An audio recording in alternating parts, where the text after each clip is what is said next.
Yasoda Nandana Braja Jana Ranjana Yasoda Nandana Braja Jana Ranjana Yamuna Tira Vanachari Yamuna Tira Vanachari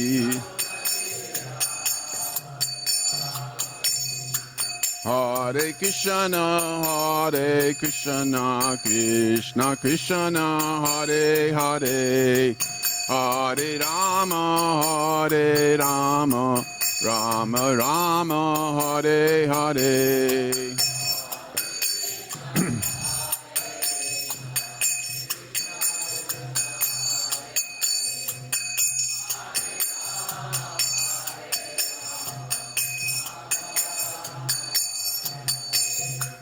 Hare Krishna, Krishna Krishna, Hare Hare, Hare Rama, Rama Rama, Hare Hare.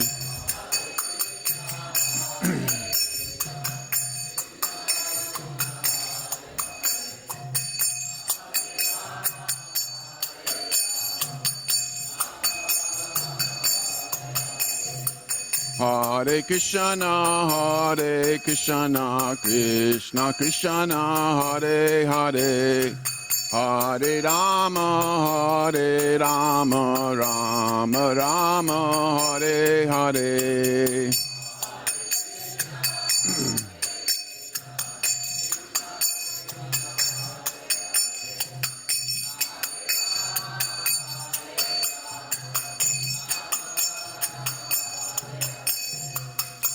Hare Krishna,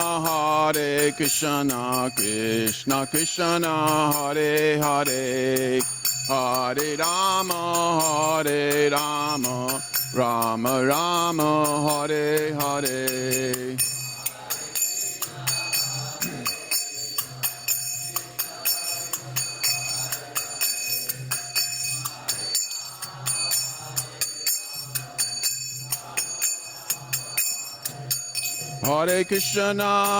Hare Krishna, Krishna Krishna, Hare Hare, Hare Rama, Rama Rama, Hare Hare.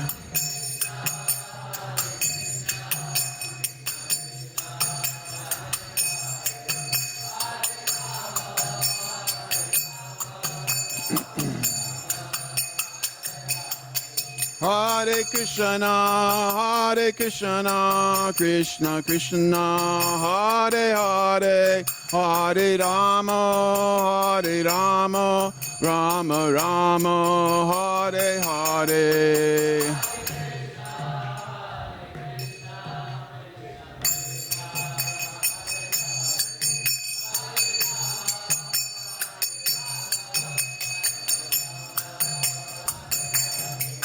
Jaya Prabhupada, Jaya Prabhupada, Jaya Prabhupada, Jaya Prabhupada.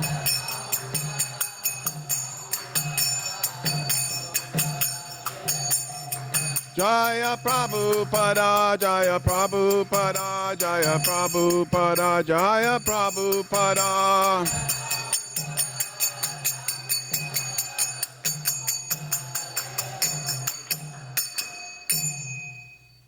Jayam Vishnu Paramahansa Parva Jakacharya Asto Satatara Sarasri Srimad His Divine Grace A.C. Bhaktivedanta Swami Srila Prabhupada Ki Jai. Jayam Vishnu Paramahansa Parva Jakacharya Asto Satatara Sarasri Srimad His Divine Grace Bhaktisiddhanta Saraswati Thakur Ki Jai. Nantakota Vaishnavrinda Ki Jai. Namacharya Srila Haridas Thakur Ki Jai. Prem Sikho Shri Krishna Chaitanya Prabhu Nityananda Shri Advaita Gadadhar Shiva Sari Gaur Bhaktivinoda Ki Jai. Jai Shri Shri Radha Krishna Go Gopinath Shama Kunda Radha Kunda Girigarbhadana Ki Jai. Mayapur Navadvip Dham Ki Jai. Tulsi Devi Bhakti Di Jai. Samaveda Bhakti Vrindi Ki Jai. All glories to the assembled devotees. All glories to the assembled devotees. All glories to the assembled devotees.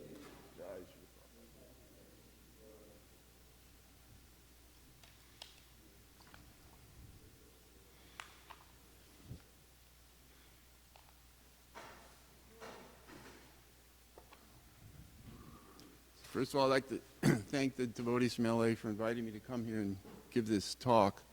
I actually gave this presentation 2 years ago, and from the response I got, I think people enjoyed it. And then last year I gave the same presentation to the devotees in Florida, and they also seemed to really find some fruit or worthwhileness in it. Okay, good, thank you. This, of course, is a story that I had personal experience with, association with Jayananda Prabhu, which is today, of course, is his Disappearance Day, I believe. The first portion of this is several little episodes that I'm going to read. The first portion was sent to me, or it was on the internet or something. I don't know how I got it, but last night as I was preparing for this, I found it. And I realized it's sort of a perfect introduction for what I'm going to share with you for the basic body of the story. But it actually happened after the event that I'm going to share with you. So this is kind of like if you go to the movies and they show you like the opening section, and then they go back and tell the story. So that's what the first episode is. It was authored by Adi Keshava Das, who was in New York at the temple president at that time. And so I'll start with that, and then I'll try to introduce each section as we go along. So this particular episode is referred to as Anointed by Jayananda's Kindness. So this is Adi Keshava speaking. The first time we went to meeting with the doctors were kind of pushing Jayananda around. So I went with him. And so the doctor gave us a whole long medical explanation. Finally, I said to the doctor, and this is very Adi Keshava-like, "Look, doc, when's he going to croak?" The doctor flipped out. He said, "You can't say that in front of a patient." He got really upset. I said, "Don't worry about it. He's not worried."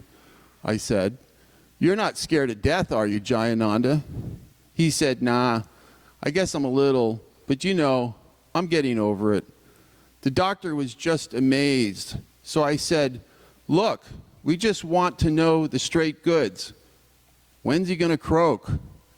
The doctor said, "I don't particularly appreciate your terminology, but if we give him the chemotherapy and the x-ray treatments for this and that, then he'll be okay." I said, "No, I mean without the drugs. When's he going to croak?" So the doctor said, "Well, I can tell that if he takes advice from people like you, he's going to die in a short time." So Jayananda said, "Well, that's what I wanted to know." Then immediately he turned around. He's so transcendental. Immediately he turns around and he says, "Adi Keshava, I've got this plan. Because you know, Jayananda had these checks he got every month from his trust fund." He said, "I've got this plan how I'm going to get all the money out of my trust fund." Immediately, that was the first thought he got. The last thing I want to do is get all this money and then give it, and then I'll send it to Srila Prabhupada. Then there's nothing my father or mother can do anymore. There's nothing my parents can do. There's nothing my sister can do. So then all they could do is pay the bills anyway. He had this idea immediately as soon as the doctor told him he was going to leave. And he said, "The other thing we've got to do is draw up plans for the Rath Yatra cart. Go get Mayesvara." So that's episode 1. So the next part, please indulge me for a little bit. I'm going to talk a little bit about myself just so you get a full understanding of the relationship I had with Jayananda, because you'll see as the story unfolds, it was, I had no idea what I was getting into, but you'll see it was a wonderful event. So this is episode 2. What is a Rath cart? I was tossed into the frenzy of Rath Yatra construction 3 days prior to the now quite famous parade that went down Fifth Avenue in the summer of 1976. Srila Prabhupada attended that public event with much satisfaction, but that 3-cart parade almost didn't happen. Shortly after the devotees acquired the famous 13-story structure on 55th Street, it was decided that the temple room would be built as a replica of the intricately designed historical Radha Govinda temple facade in Vrindavan, India. When I arrived, each of the ornamental facade parts were being expertly crafted by a crew of talented sculptors, but nobody had figured out how all of these components would all be held together and suspended in front of the altar without falling down. I had studied industrial design at the University of Kansas, so when the temple management realized what my natural strengths were, I was relieved from doing book distribution from every Kmart parking lot in America.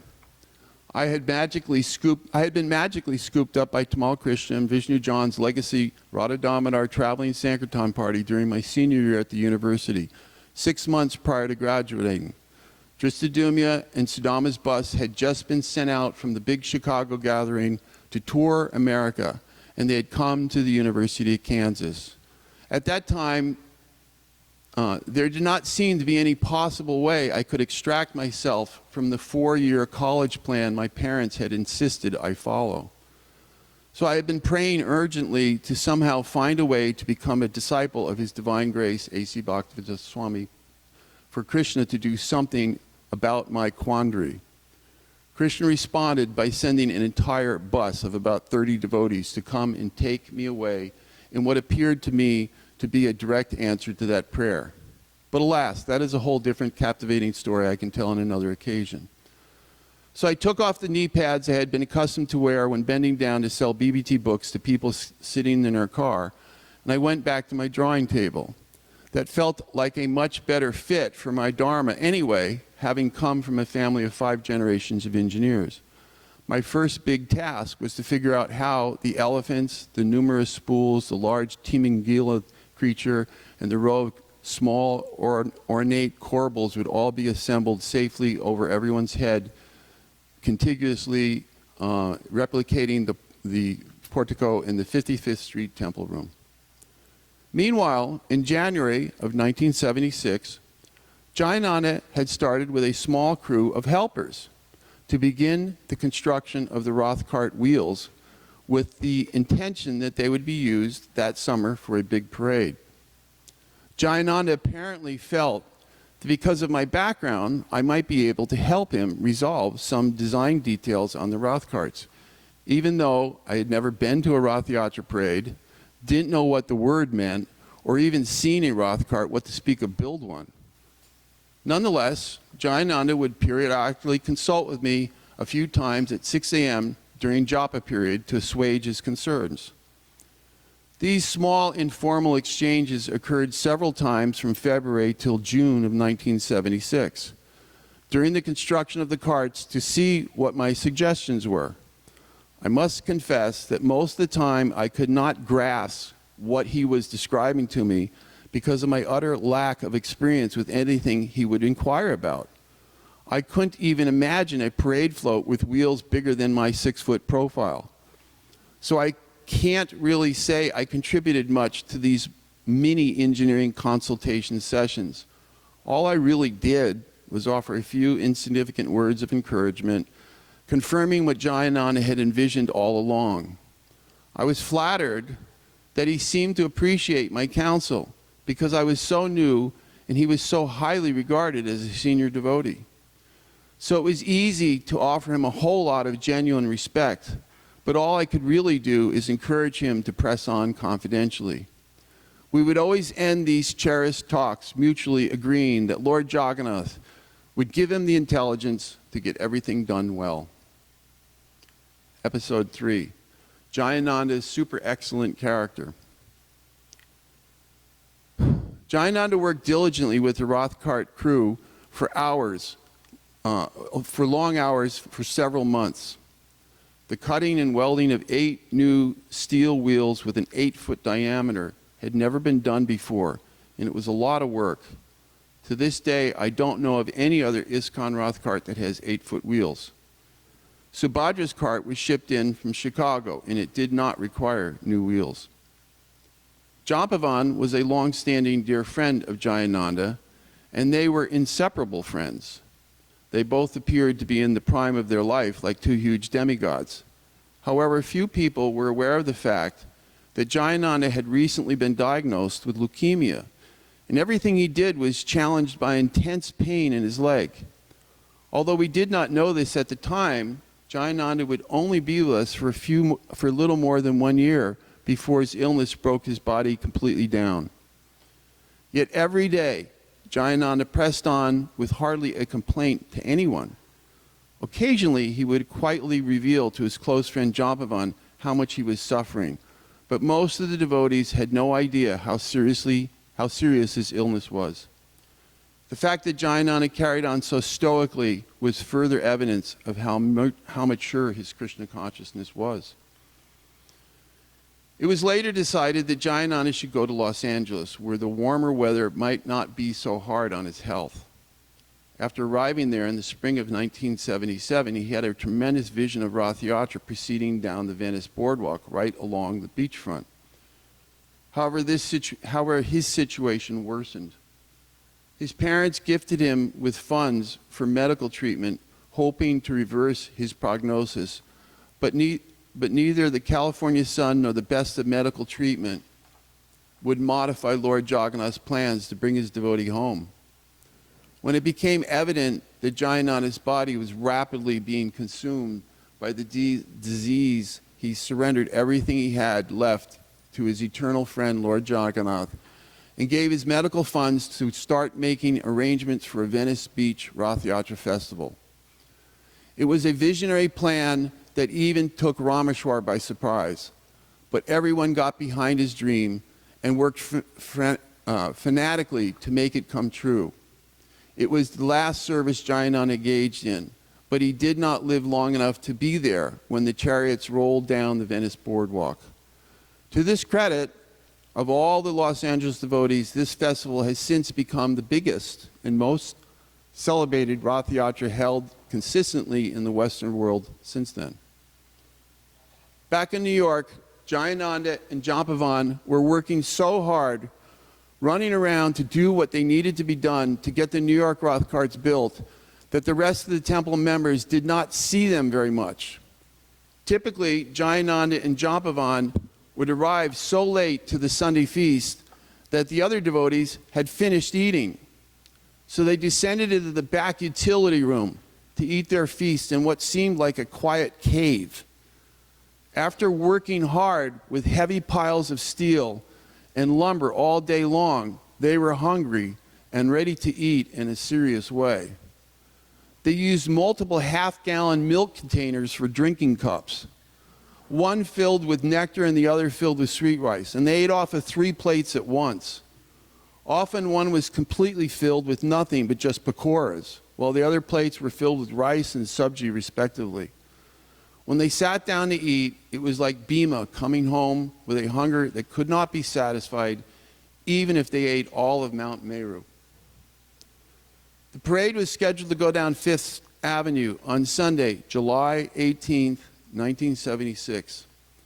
As that date got closer, Jayananda became anxious that he would not be able to complete the construction of the 3 chariots in time. So he requested Tamal Krishna Maharaj and Adhikeshwar Swami for more men to help. Wednesday evening, prior to the Sunday of the parade, these 2 senior devotees instructed me to redirect the Radha Govinda temple construction crew to join the Rath Yatra crew. The next morning, our team of artisans marched up to the abandoned train station on the west side of Manhattan at 60th Street, where the carts were rising up from the asphalt parking lot. Jayananda was extremely Jayananda was extremely happy to see us, and his enthusiasm was contagious. He immediately gave each appropriate task to do. All the while, he was repeatedly expressing his sincere gratitude for our assistance. He was a dynamic leader. What soon became evident was that he worked harder than everyone else, took care of his crew, and would never ask anyone to do something that he himself was not prepared to do if it needed to be done. Episode 4, Watermelon Prasadam. Jayananda's concern about completing the carts by Sunday morning subsided with the additional help. Everything seemed to get back on schedule and the mood was jovial and exciting. Lord Jagannath was going to rule Manhattan on Sunday, and we were all going to be there, dancing, chanting, and feasting sumptuously. Saturday afternoon, someone showed up with a sizable watermelon and gave it to Jayananda to share with his crew. It's not clear where they got it from, but they did say that it hadn't been offered yet. Jayananda didn't waste any time. He immediately cradled the watermelon in both hands, squatted real low, and then hurled it up into the air like an exploding cannonball. When the watermelon crested at about 30 feet, Jayananda bellowed out, "Sri Vishnu, Sri Vishnu, Sri Vishnu." When the green cannonball came crashing down into the parking lot, it exploded in the red shrapnel. Jayananda immediately collected all the large chunks and began personally distributing them to all the devotees who watched on at this rather unusual, spontaneous offering with amusement. As the evening got closer, we finally got the heavy canopy in place on top of Balaram's cart, and we're anxious to work out the details with the raising mechanism. This was, in fact, one of the things that Jayananda had come to speak to me about at 5 a.m. one morning when I was chanting my rounds. I understood that he wanted to lift a tent-like structure, but because I had never seen a Roth cart before, I really did not feel qualified to give him any advice at all. So like the other times, we departed, agreeing that Lord Jagannath would give him the intelligence to figure it out. Now that I had an opportunity to study carts, I could observe the mechanism he described. And it all came in perspective.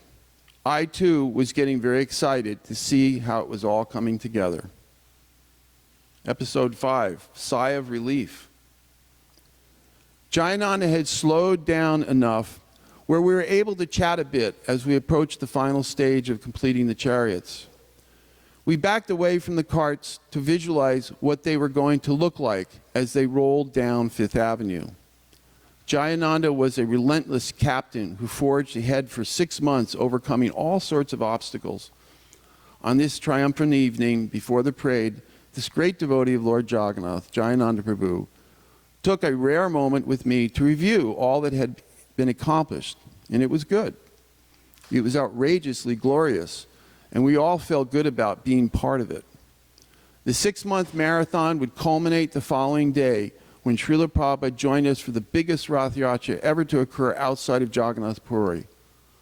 After months of planning, all 3 carts were manifesting with all the glory of great spiritual pageantry.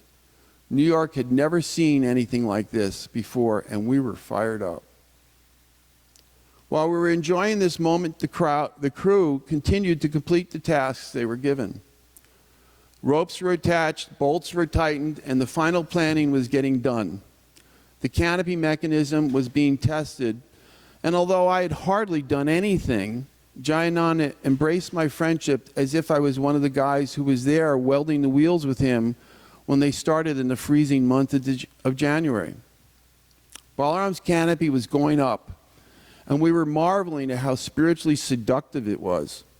A tower of blue and red against the dismal backdrop of a train station that was now just a dump for old cars, broken bottles, rusted steel, and crumpled beer cans. Balaram's canopy was now fully extended, and it stood majestically 40 feet tall into the air for about 3 minutes. And then it happened. Episode 6, Lord Vayu's Challenge. Excuse me. An unexpected gust of wind came rushing down the Hudson River. It blew over the top of the train station roof, right where we staged the construction of the carts. And it caught Balaram's huge canopy like a sail. The problem was that the sail was not on a boat. It was on a 2-ton Roth cart, which was blocked into place, and the forces were too much for the center supporting telescope to endure. The metal fatigued, and the whole top of Balaram's cart came crashing down to the ground with a thundering sound. We all gasped with dismay. Jayananda watched the whole thing with his big eyes and was left standing speechless, temporarily paralyzed. Nobody was hurt, but in about 3 seconds, the towering temple of bright blue had been radically transformed into what appeared to be an old crumpled shop rag lying amidst splintered wood and tangled rope. The long and arduous labor of love that had begun in the dirty basement of the old Brooklyn BBT binary building last winter had a completely unexpected encounter with tremendous misfortune. We all turned to Jayananda. What should we do, Captain? There was a long, quiet pause as we all looked at what had just happened. The first thing Jayananda said was, "That cart is out of the parade. We will just have to make modifications and have a 2-cart parade."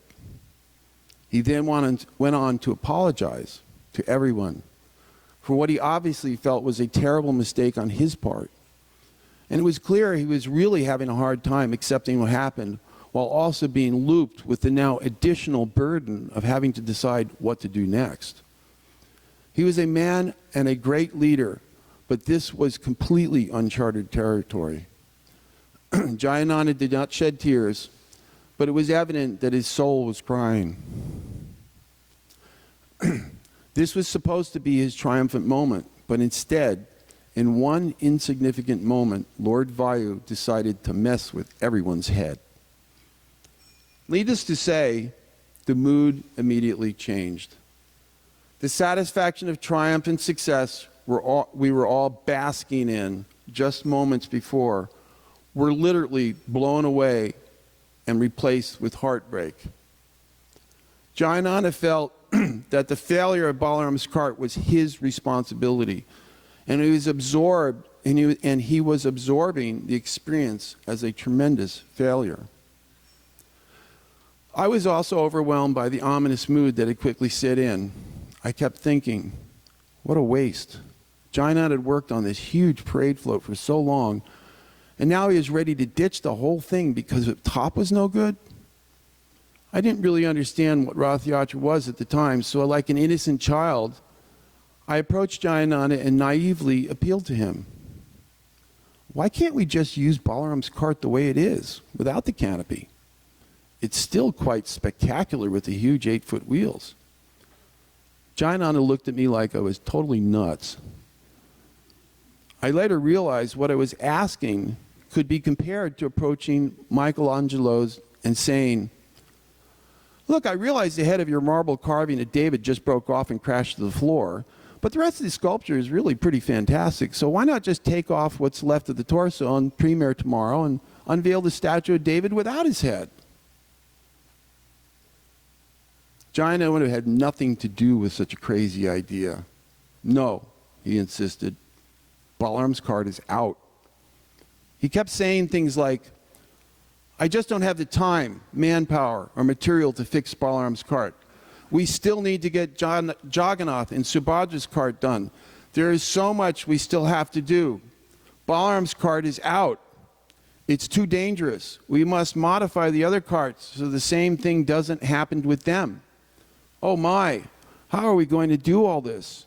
Balaram will have to ride with Subhadra. What a mess. I'm sorry, that's what we'll have to do. We have to make space on Subhadra's cart so Balaram can ride with her. Balaram's cart is done." Episode 7, The Parade Must Go On, with just 2 carts. I was new to Roth carts. I hadn't been part of the original team, which had been working steadily for the last 6 months, and I felt really out of place to say anything at this point. But I could see how terribly disappointed Jayananda was, and he made it very clear that he could only do so much in the next 12 hours. So when Balaram's cart splashed all over the parking lot, Jayananda instinctively shifted to damage control. His brain immediately started focusing on preserve what we have. It was the right choice because he simply did not have the time to complete the 2 good carts, which still required some minor work, and now also had to be modified so that they would not face the same disastrous fate. Jayananda was rightfully concerned. If this were going to happen tomorrow with the other carts during the parade, when there would be thousands of people around, somebody would get hurt. He wasn't going to let that happen. Srila Prabhupada had inspected the carts the day before, so as far as everyone at the temple was concerned, everything was fine and the parade was going to proceed ahead without a flaw. However, within minutes after Balaram's top fell, a whole sea of devotees who had just arrived from other cities came down from the 55th Street Temple, hoping to see the carts ready to go in their glory. Needless to say, things got very chaotic when it was evident that Balaram's cart had gone splunk, and this just created even more distress in Jayananda's heart. He was apologizing to everyone while correctly insisting that safety had to be our first priority. He was terribly disappointed, but he would not compromise on anything that might put someone at risk of getting hurt. While Jayananda was doing the best he could to send a clear message back to the temple about how we would have to cut the parade down from 3 carts to a 2-cart procession, I began surveying what had happened more carefully. I felt Jayananda's evident pain, but I was not burdened with the emotional angst that he was clearly experiencing. After all, he was the sole fulcrum point for all decision making, and he was ultimately responsible for the safe completion of these huge Roth carts. Within seconds, he had been suddenly thrust into crisis mode, regardless of the fact that he was exhausted and needed to sleep for a week. Episode 8, Surveying the Damage. I figured if I could not make any tangible suggestions, it would be better to just get out of the way and let Jayananda do what he did best, and simply lead us. Balaram's cart looked like it had been beheaded, but I wasn't ready to walk away from it without clearly studying what had happened. I was not the one who was immediately swamped with the new concerns by the abrupt change in events. I enjoyed the liberty of just being a helper. So in that way, I was perhaps in a better position to seek out and consider other alternatives we may have other than the immediate reaction of completely abandoning Balaram's cart altogether. Yes, it certainly looked like a huge mess all over the parking lot. There was tangled ropes, shattered hoop rings, twisted cables, and a mangled crown assembly which broke into splinters when it toppled from about 40 feet in the air. In the few days I had an opportunity to work on the carts, I gleaned enough information to understand the basic concept for holding the canopy up.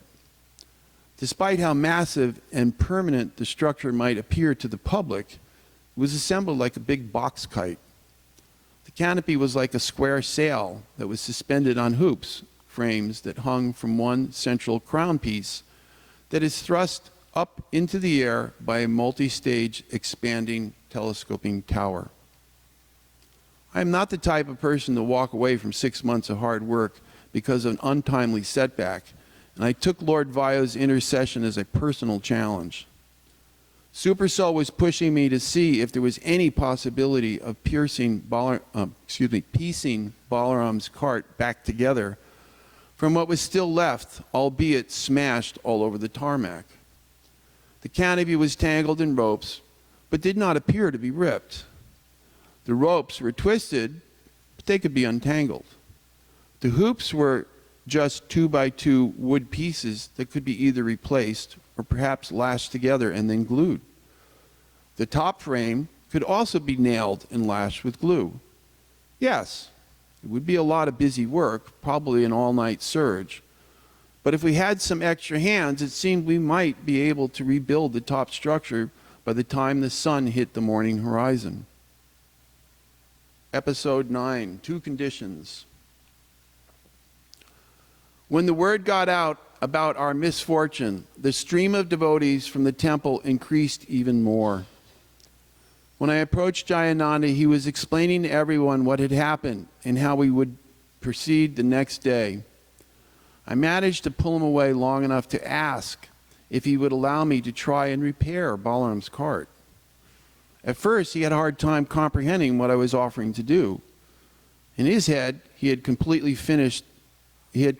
dismissed the idea of Balaram's cart being in the parade, and now, just a few minutes later, he was already fully focused on Plan B. His primary concern now was the strength of Jagannath's telescope, which had been built as an exact duplicate of the one which had just completely failed on Balaram's cart. Jayananda was noticeably very nervous about the possibility of Jagannath's equally huge canopy also catching a strong, unexpected wind and crashing down during the parade where someone would surely get hurt.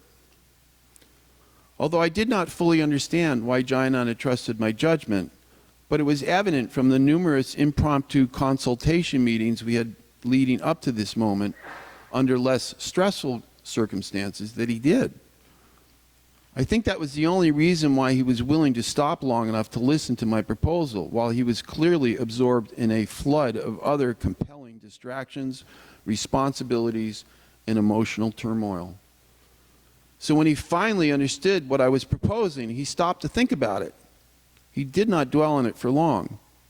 In his next breath, he said he would allow me to proceed with my plan to rebuild Balaram's cart into the night under two conditions. The first was that I could not ask for any of the existing crew members that were already on the site at that time to help me. He made it clear that he was relying on all of them to work with him through the night to get the other two surviving carts fully ready for the parade. The second condition was I could not drag him off focus from what he was doing. He didn't want me to distract him with the million questions because he felt he wouldn't be able to get everything done on time if he got involved in the rebuild of Balaram's cart.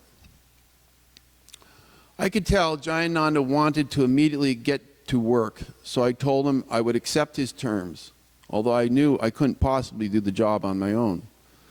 We didn't discuss it long because the sun was setting over the west bank of the Hudson River and the carts were scheduled to be moved to the intersection of 5th Avenue and 60th Street at 6 a.m. the next morning before the city awoke. That was where we left it. Jayananda endorsed our agreement with a sobering, "Haribo, good luck." As he ran off to tend to the task which lay ahead of him, he called back, "I will pray that Lord Jagannath gives you the intelligence to succeed, Prabhu." Plan C. I took a deep breath and went back to the Balaram's cart, immediately realizing the first order of business was to figure out where I could get some help. I knew I couldn't possibly do everything that needed to be done by myself, and I needed a team of volunteers that would be willing to work with me, perhaps all night long. Devotees from Washington, Pennsylvania, West Virginia, Boston, and even further destinations had begun to arrive for the parade scheduled the next morning. They were just curious to see the historic carts Jayananda had built, and they were streaming onto the Rath Yatra construction site. I also noticed that two talented devotees from the New York temple had apparently heard about Lord Vayu's untimely prank and had come down to see the damage. One of them was the mechanic Anandaki, and the other one was a sculptor from Australia by the name of Bhaskara. After explaining about the problem we faced, I asked if they would be willing to stay up and help me patch Balaram's cart together, and they generously agreed. I then got on top of the cart and asked the crowd of devotees that were meandering around if I could get 3 or 4 more volunteers to stay up late and help repair the cart. More surrendered souls stepped forward. Within a very short time, Plan C began taking shape. I put the vigilant crew to work, separating the huge wrinkled canopy from the tangled mess. Everyone wanted this to work. We were fired up. We wanted to please Jayananda. Of course, we wanted to please Srila Prabhupada and Lord Balaram as well, but it was Jayananda's legendary dedication, which was right there in the parking lot, working harder than all of us, which compelled the crew to pull it together. We were going to bring life back to Balaram's cart, and we were feeling Lord Jagannath's unstoppable mood. As the canopy moved away, more of this destruction became visible. Now we could see what was left of the steel telescope in the center of the cart used to lift the canopy. I discovered that the main second square piece of tubular steel, an essential component for the second stage of the canopy, was hopelessly twisted and mangled way beyond repair. It appeared like we had indeed hit an impassable roadblock. The simple review of the linear formula we now confronted pointed to the unfortunate fact that our wishful thinking had come to an abrupt halt. No tubular steel, no telescope. No telescope, no canopy. No canopy, no Balaram cart for the parade. Ugh. It was about 5 p.m. on Saturday night. I envisioned calling someone to open their shop so we could purchase a new piece of tubular steel. My heart sank because I knew that was pretty unlikely, that somebody in Manhattan at 7 p.m. on a Saturday night would be sitting around in a big steel supply warehouse ready to sell us what we needed. I sought out Jayananda, who was like a commando running between Jagannath's cart and Subhadra's cart, getting everything ready for the parade the next day. But then he had solved the problem of how to minimize the risk of having the other carts also topple over. He was directing his crew not to raise the canopy all the way up. Only extend the second stage of the telescope 5 feet. He was instructing the cart crews. Jayananda was making all adjustments at the last minute. If we extend the second stage to a full 10 feet, it could also crash down like Balaram's cart. He was making marks on the ropes and going over the new procedures with the crew while I was approaching him frantically saying, "Jayananda, we need to get another piece of steel. Otherwise we can't fix Balaram's cart. The telescope is too badly mangled. Where do we go? What do we need to do? I will take the truck. Give me directions." Episode 11, Wishful Thinking. Jayananda turned to me and he said, "You have to be dreaming. The place we got the steel from is all the way out in Brooklyn, and it's closed now." Then he paused. "I told you Balaram's cart was out. I appreciate your efforts, but we can't get another piece of steel. Not at this time. It's too late." I was tenacious. I just didn't want to give in to failure. So I asked if we could call the guy who owns the shop and see if we would open the store to sell us the steel tubing we needed. After all, I was thinking, this is Lord Balaram's cart. And we're talking about he needs a quick repair job on his chariot by tomorrow morning. Certainly the guy in Brooklyn would appreciate that. I could tell by the look on Jayananda's face that he was exhausted, and he was still very concerned about getting the other 2 carts ready by 6 a.m. the next day. "No," he said, "that's not going to happen. We can't get another piece of steel this late in the day. Everything is closed. We are done. Let the other Prabhus go back to the temple, and you can help us on the 2 good carts." Again, my heart sank. I wanted to suggest using the topless cart just as it was, again, but I knew that Jayananda would not agree to that. And if I brought it up a second time, I would just waste more of his very little precious time we had left. So I turned to go tell my very short-lived and fired-up crew that we had met defeat. And we could not proceed without the critical missing part. I was bummed out. I knew we could do it if we had the steel tubing, but there was no way we'd get another one in time to complete the work by 6 a.m. the next day. The New York traffic at 7 p.m. on a Saturday night was impossible. The store was way off in Brooklyn, and it was closed. I sadly had to concede what Jayananda had been saying all along. We're done. Balaram's cart is out. I was saddened, and I wasn't feeling good about the announcement I had to make to my fledgling crew. I went back to explain all this to my to my enthusiastic but now disappointed team of last-minute volunteers. The reality of defeat had set in. Even though we had failed to achieve the desired outcome, I thanked everyone for their willingness to try and tried to be upbeat about the fact that we would still have a 2-cart parade the next day. But I could see none of us were happy with this resignation. I was starting to feel the mood of defeat that Jayananda was rapidly bouncing back from. Episode 12, Balaram's Triumph over Vayu. After I dispatched the bad news, I saw Jayananda approaching our little huddle. I figured he also wanted to thank these devotees and perhaps amalgamate my emergency crew into his completion effort. So I waited for him to approach before releasing everyone to go back to the temple. Jayananda looked different. His walk had a more cheerful bounce in it, and he appeared to have a conservatively radiant demeanor of hope in his facial expression. He was waving his arms back and forth in a peculiar way to obviously get my attention. When he got in our presence, he said, "Mahesh, hey Prabhu, what part exactly did you need?"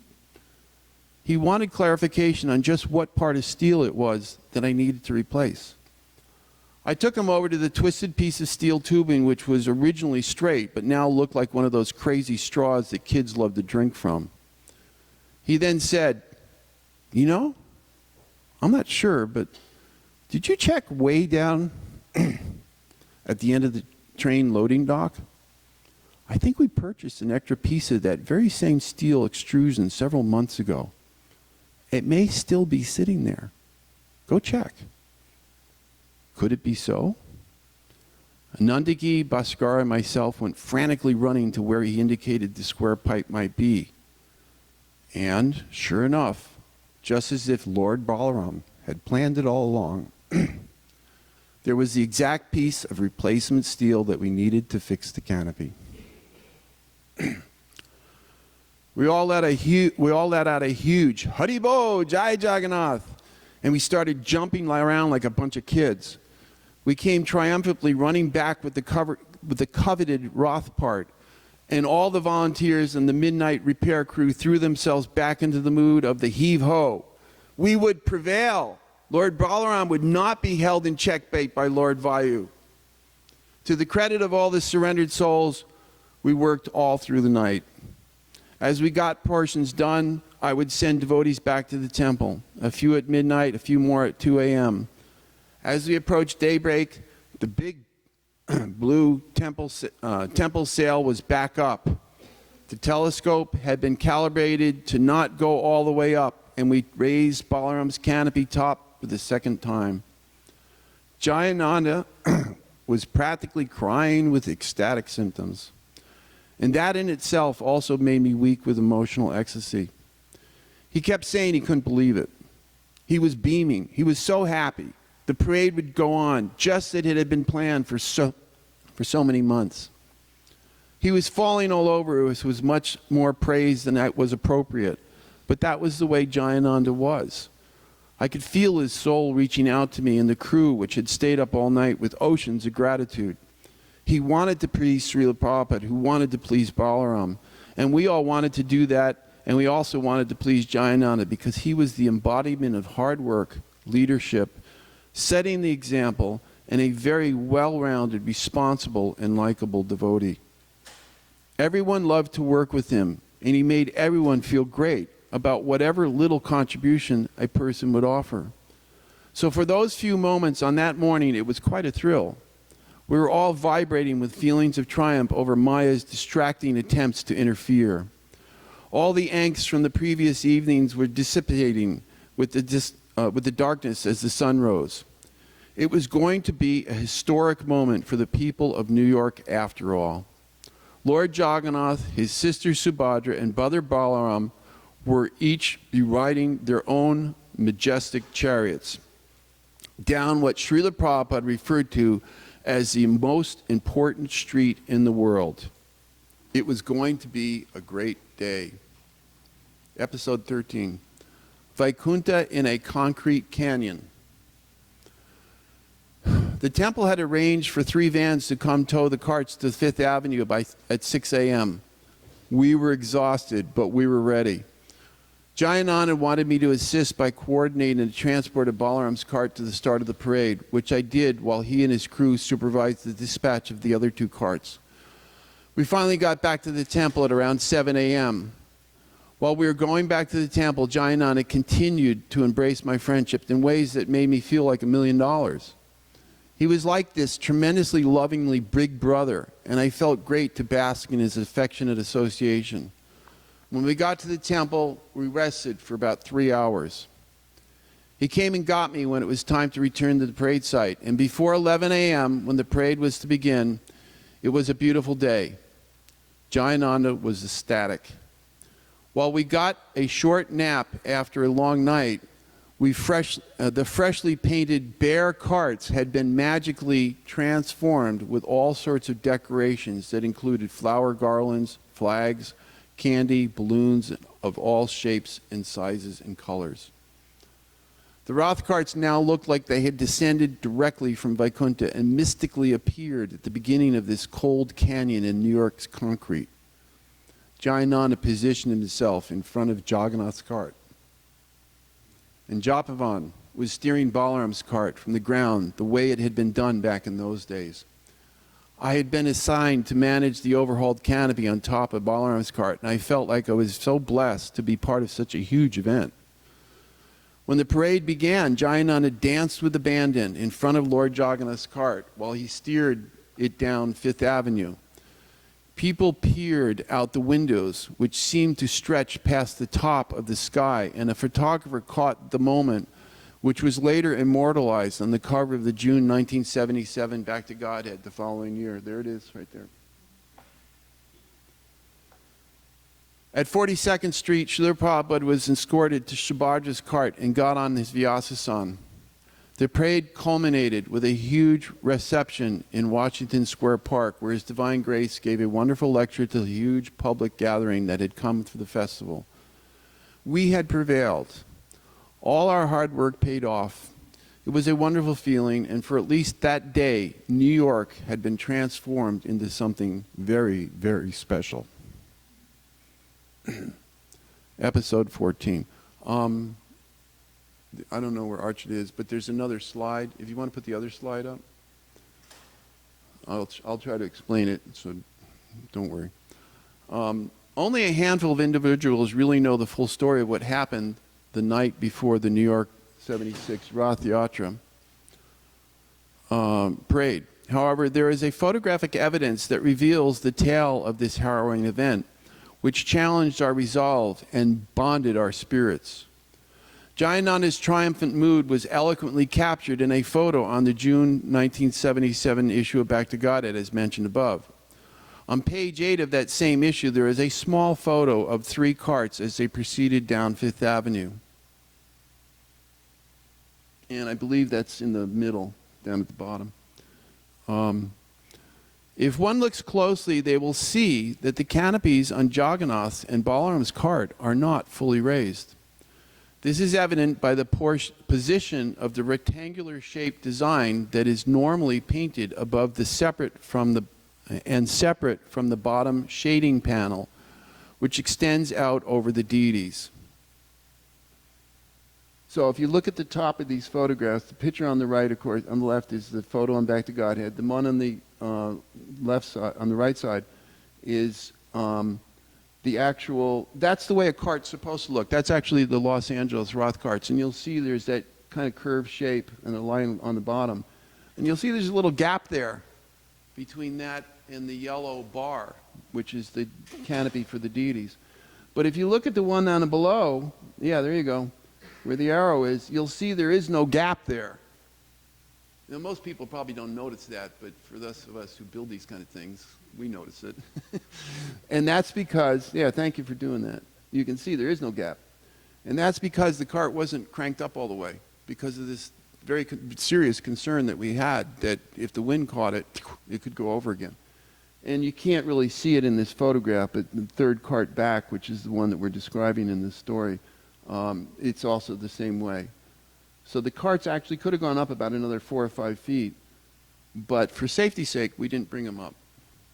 Anyhow, so we can see at the top of the rounded portion of that design, but the bottom rectangular section can clearly be seen bleeding into the top of the shading panel.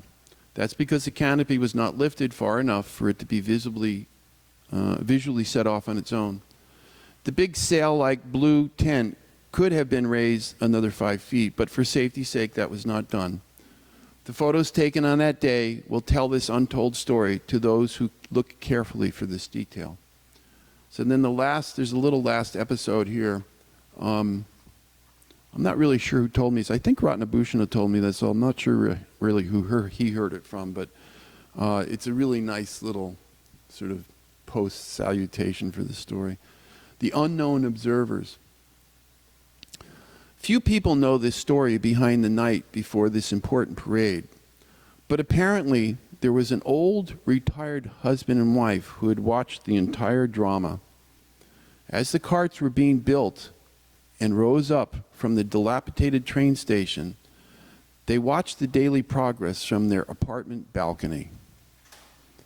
Every day, they peered down across 11th Avenue to see the devotees toil on the big 3 Roth carts, a sight they had never seen before. After the parade, they sought out members of the Roth construction crew to tell them that they were watching when Balaram's cart blew over and how it broke their hearts to see it happen. Yet, they kept watching. In fact, they apparently peeked out several times through the night to see the devotees toiling to put the broken Roth cart back together again. They were so moved by the experience that they came to the temple to tell the devotees how happy it made them to see that we did not give up.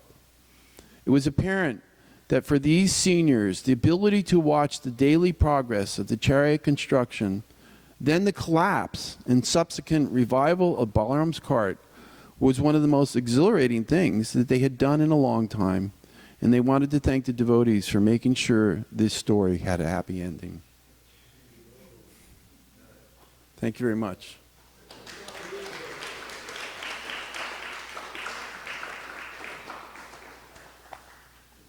So I don't know, I guess there's questions after class, but I don't know how hurried we are, but if there's any questions, I'll try to answer them. Good. Good?